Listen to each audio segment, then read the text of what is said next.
สีสูงเด่นงามล้ำวัดป่าลางเป็นมิ่งขวัญเมืองสง่าของคน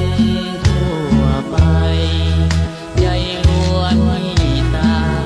พุทธศาสนานำพาสุขสันต์ดินแดนแห่งความวิไลเที่ยวแลแห่งใดสวนจิตใจเบิกบานเดินเที่ยวชมพิรมสำราญพบเห็นแต่หอยยิ้มนั้น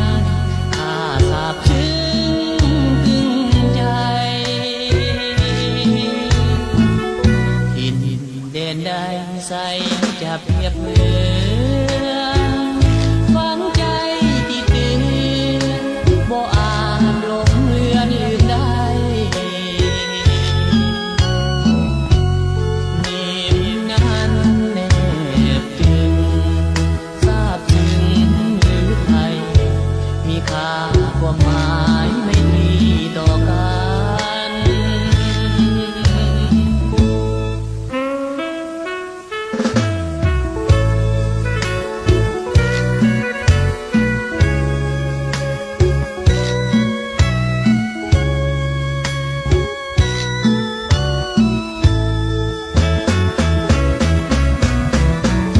ดินแดนแห่งความวิไลเที่ยวแลแห่งใด